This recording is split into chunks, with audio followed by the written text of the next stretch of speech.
আসসালামু আলাইকুম, সবাইকে ঈদ মোবারক। যেহেতু এখন কুরবানির ঈদ, সো সবার অনেক ব্যস্ততা থাকে। সবাই কেমন আছেন? আশা করি সবাই ভালো আছেন।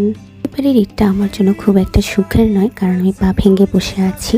তারপর চিটাগং থেকে আমার আসতে হয়েছে আমার ফ্যামিলির সাথে ঈদ করার জন্য। যে বাসাটা গুছানো হয়নি পুরোপুরি, তারপর আমি একটু ট্রাই করেছি আম্মুকে হেল্প করার জন্য। ভাই গরুর মাংস নিয়ে আসার পর আম্মু সেগুলি রেডি করছিল, আমি বসে বসে দেখছিলাম। আগের দিন রাতে আমি চালের গুঁড়ি করে দিয়েছিলাম আম্মুকে পিঠা বানানোর জন্য। তারপর হচ্ছে মাংস বসিয়ে দিলাম কিছুটা নিজেরা খাওয়ার জন্য। সুন্দর একটা কালার এসেছে, কুরবানির মাংস বলে কথা। এর মাঝে আমি এসেছি রান্নাঘরে, রান্নাটা হয়েছে কি না। আম্মু বললো যে ডিপ ফ্রিজে মাংসগুলি রেখে দিতে। তারপর আমি মাংসগুলি রেখে দিলাম। মাংস রাখতে গিয়ে দেখলাম যে আমার ফ্রিজে চকলেট রাখা আছে, তো আমি এখান থেকে একটা চকলেট নিলাম আর সেই চকলেটটা একটু ইয়াম্মি করে খেলাম। পর দেখছিলাম আম্মু কী করছে। এই যে আম্মু এখনও কাটিকুটি করছে, কাটিকুটি শেষ হয়নি। এর মাঝে আমি চিন্তা করলাম আম্মুকে একটু হেল্প করে বসে বসে। তো আমি কলিজা ফুসফুস এই জিনিসগুলি কাটিকুটি করলাম। এগুলোতে আমি চিন্তা করলাম একটা চকলেট খাওয়া যাক। সেটা হয়েছে কিনা দেখতে এলাম, তো সেটা হয়ে আসলো। এর মধ্যে আমি সালাদ করে নিলাম। সালাদের জন্য লেবু, তারপর টমেটো, শসাগুলি কেটে নিচ্ছিলাম, কারণ গরু মাংসের সাথে একটু সালাদ না হলে আমার ভালো লাগে না, প্লাস আমার ভাই বোনেরও ভালো লাগে না। সো আমি সবার জন্য কাটিকুটি করে রেডি করে নিচ্ছিলাম। তো আমের সিজন, আম খেতে চাচ্ছিলাম। আমটা আমার আপু দিয়েছে চিটাগং থেকে, মার্শিয়া। সো আমটা অনেক ইয়াম্মি ছিল। আম কাটতে গিয়ে আমার আঙ্গুল কেটে গিয়েছে, কিছু করার ছিল না।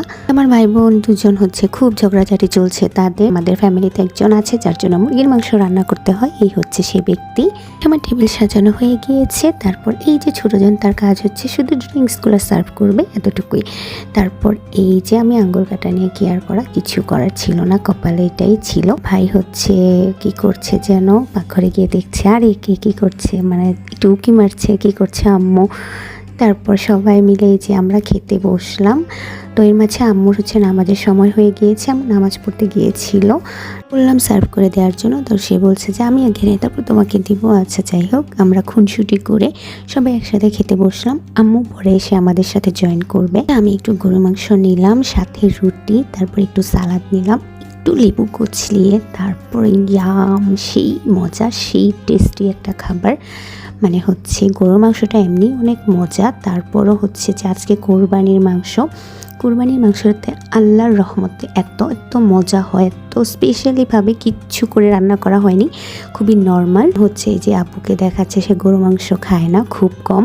তো আব্বু কল দিয়েছে কীভাবে খাবে, কী করছে না করছে সে দেখাচ্ছে, আম্মুকে দেখাচ্ছে, সবাইকে দেখাচ্ছে।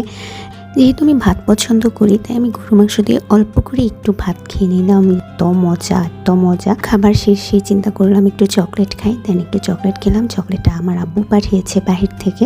সবাই মিলে রেস্ট করলাম। এটাই ছিল আমার আজকের ব্লগ। Thank you.